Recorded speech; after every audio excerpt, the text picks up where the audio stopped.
So we move on to Cheryl. Cheryl, you ready with your screen? Let me make a brief introduction. So Cheryl Leonard, who has done lasers before, thank you for speaking. I don't know, is this the third time, fourth time? Many times, yeah. Yeah. Cheryl is a composer and instrument builder who uses natural objects for her music. Objects like stones and sand and shells and bones, and probably forgot something.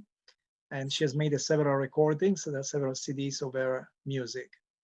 She basically uses microphones to explore oral words within our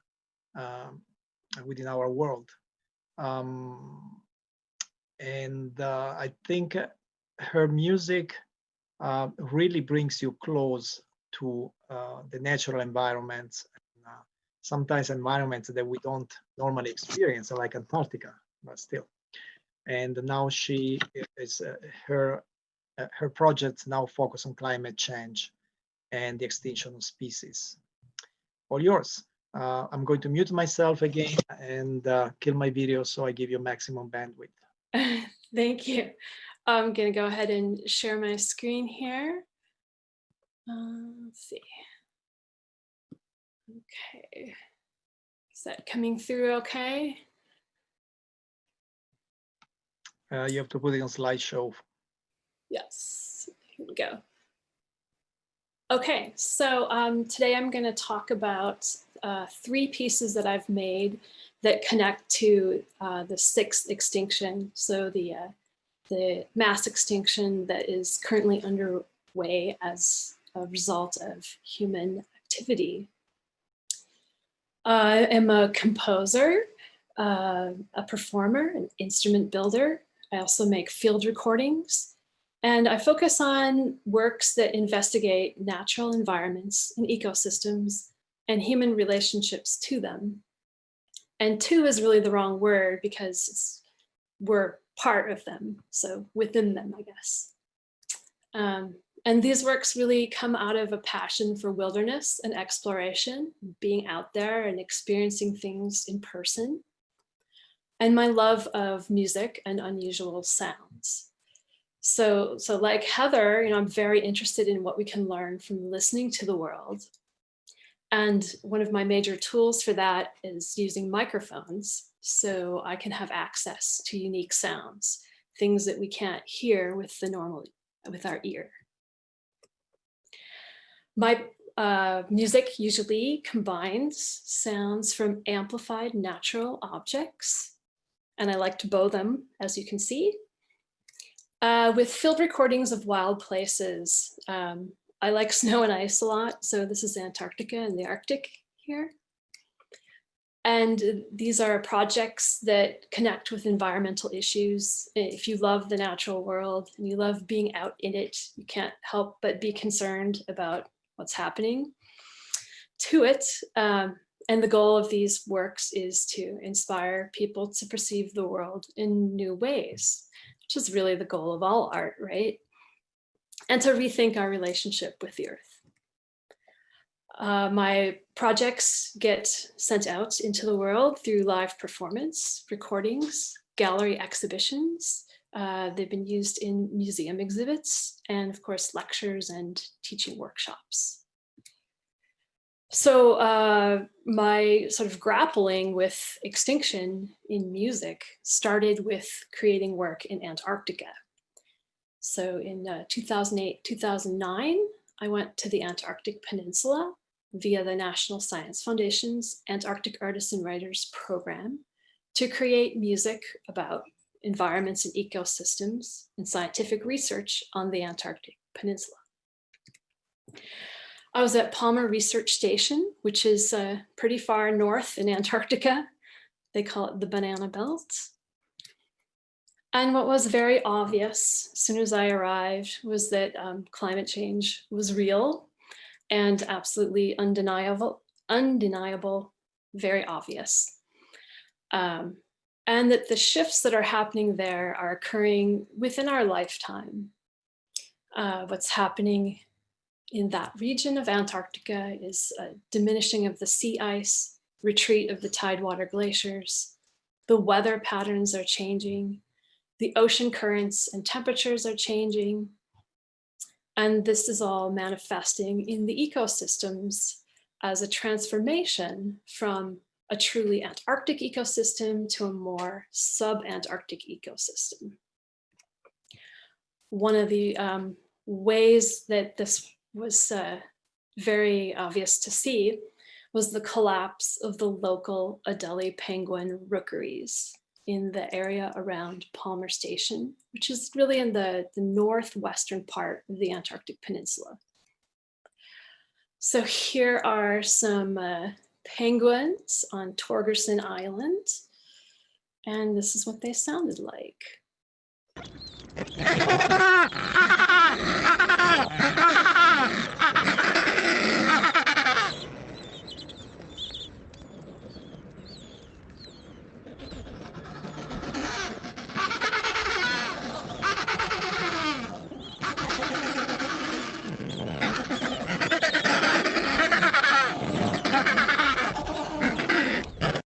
They come onto this island to build their nests and raise their chicks.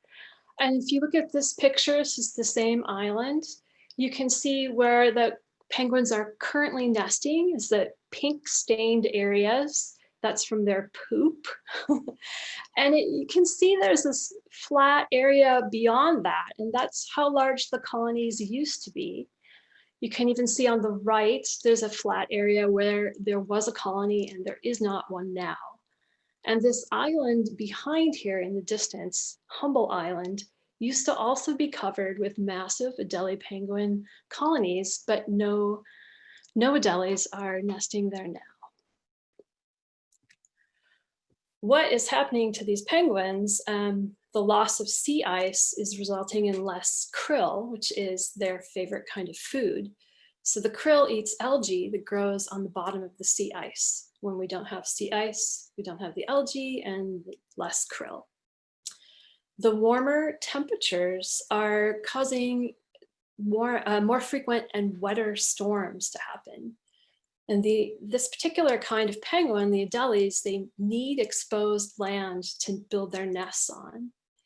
So if that's buried in snow, that's a big problem for them. They use the rocks to build their nests.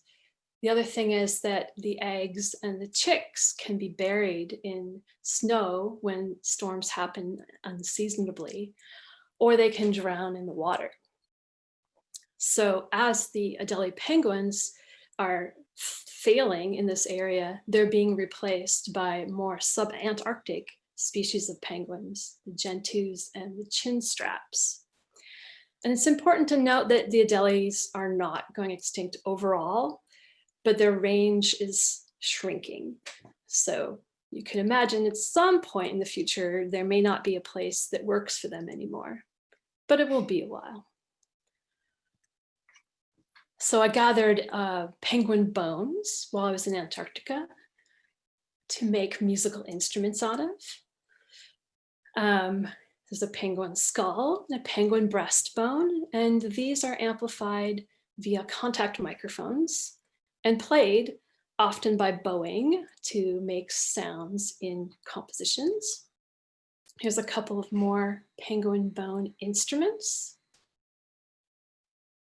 And I wanted to make a piece about the plight of the Adelies. So I created this piece called White on White.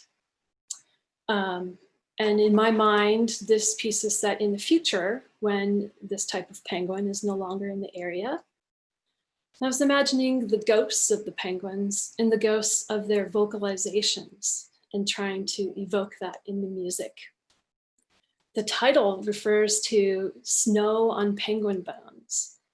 And this is literally illustrated live in performance. I would have sea salt and a pendulum falling down onto the amplified penguin skull as one of the sounds in the piece. There are no field recordings in this work because it's set in the future. So here's a little excerpt.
And so since I went to Antarctica, it just seems like the extinction crisis is becoming more and more visible over the last decade or so. It's in the media a lot now.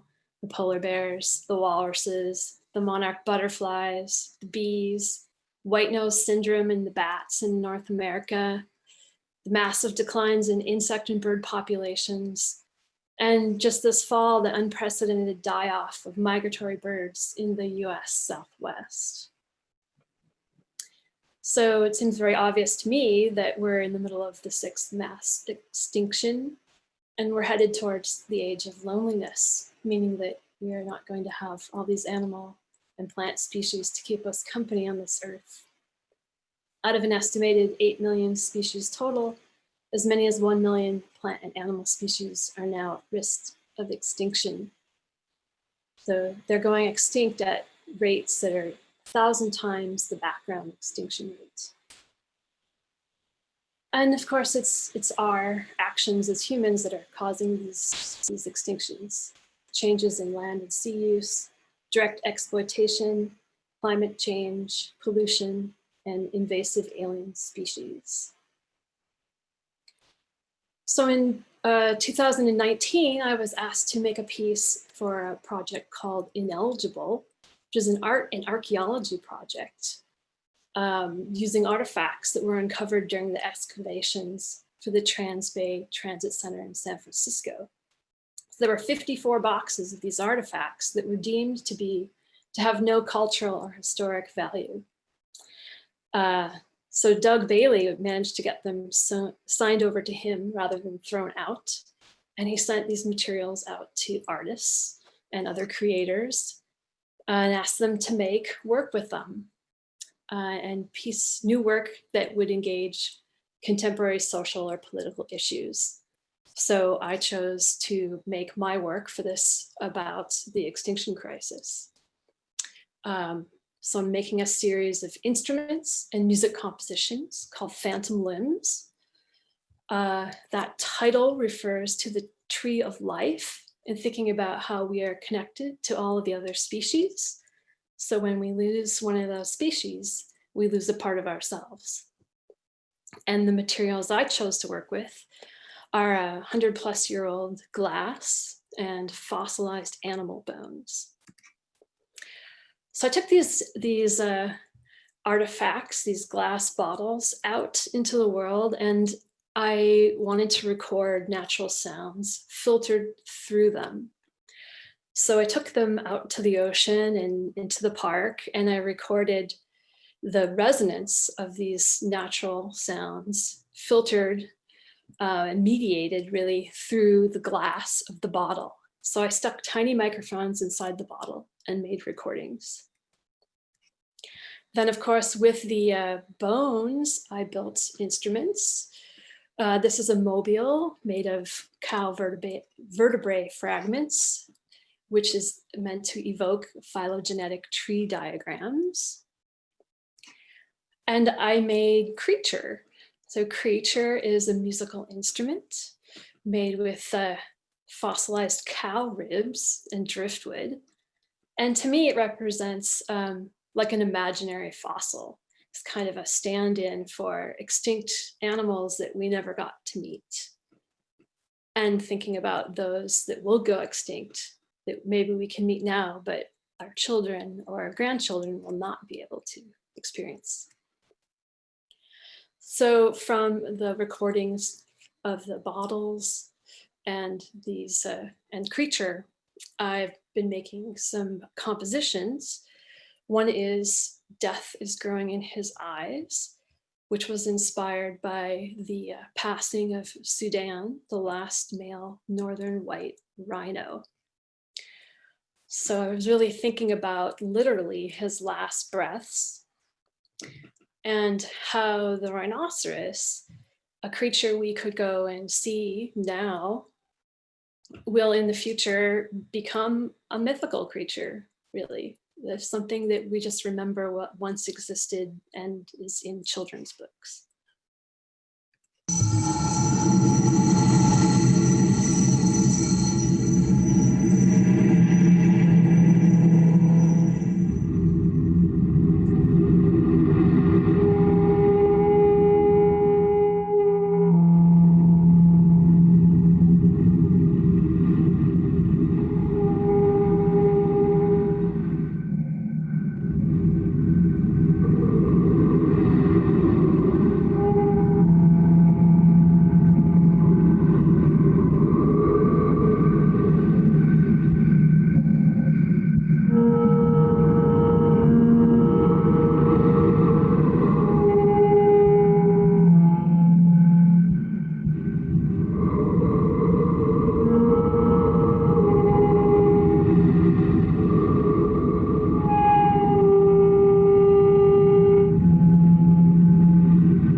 So that will become part of a larger performance that I'm working on with the poet Chun Yu, who wrote a beautiful poem called The Last Rhino.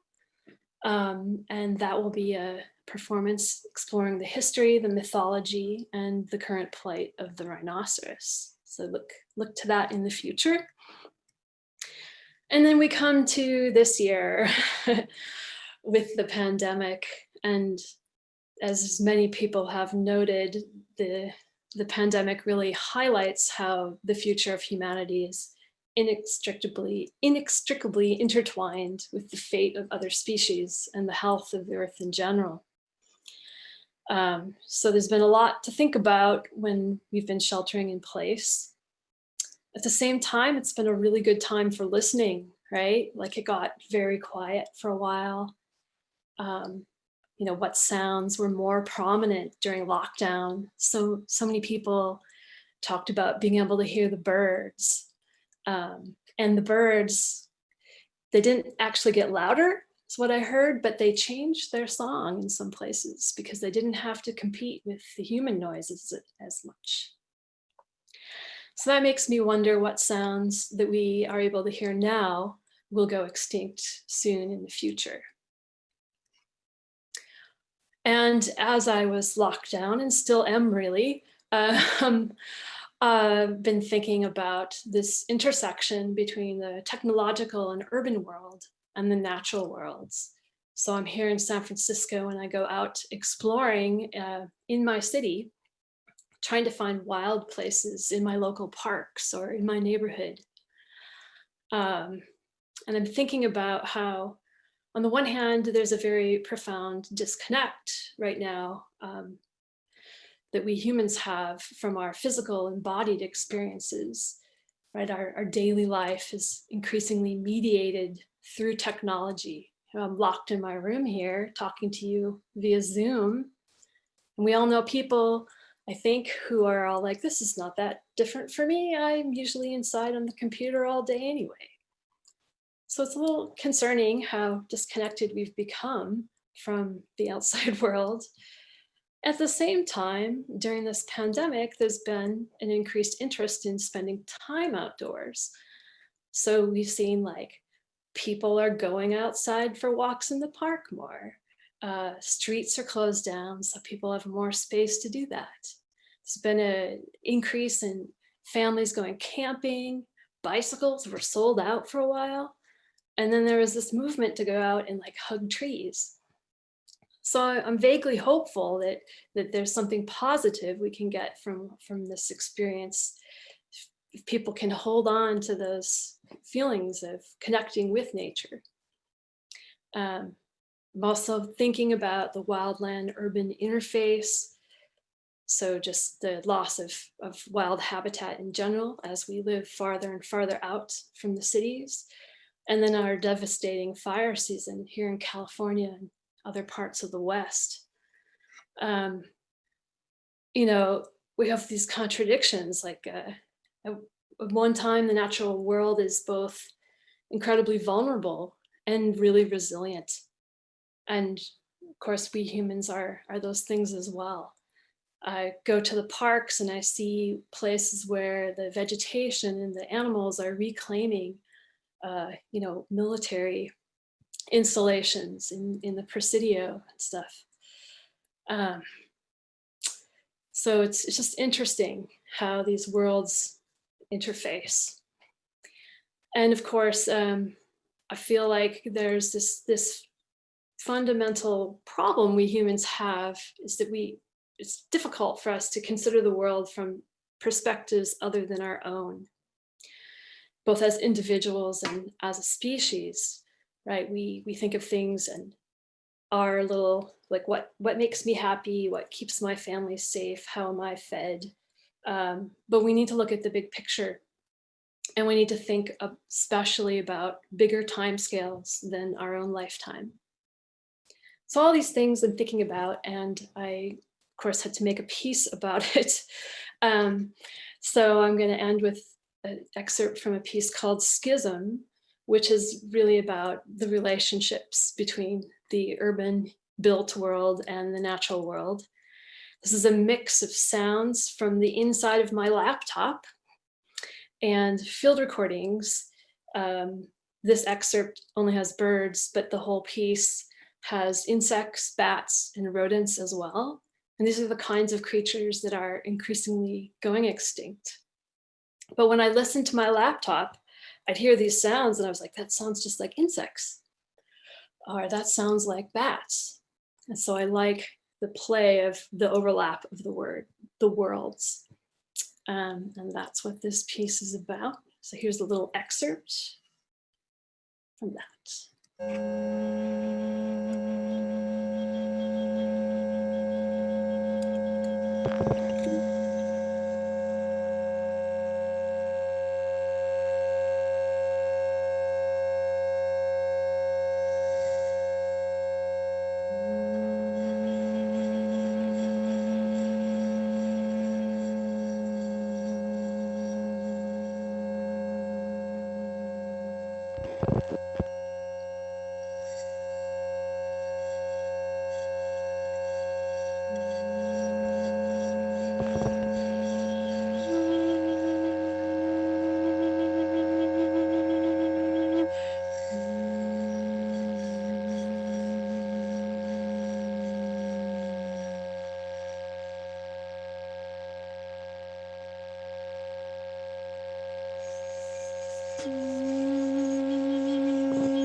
And that's all for now. Thank you for listening. Started talking and was still muted. Okay. My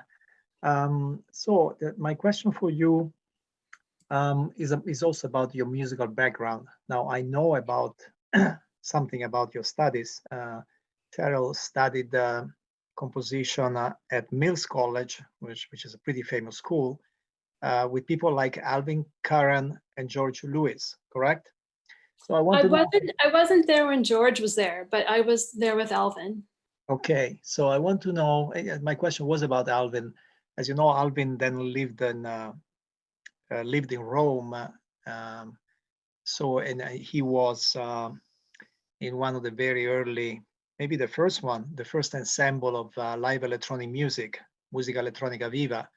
And then in 1973, I believe, he started composing music with natural sounds, and he was one of the very first ones to use natural sounds, like canti e vedute dei giardini magnetici. I still remember I was a kid. So the influence, is the influence there? Yes, it is. I actually studied directly with Alvin when I was at Mills. I was already interested in using natural sounds, but of course it was like exciting to talk to him about it, and he would show me his pieces, and he has this amazing like keyboard with samples mapped to every key of different wild sounds that he's collected from all over the place. But yeah, for sure, definitely influenced by Alvin. He's one of my musical heroes.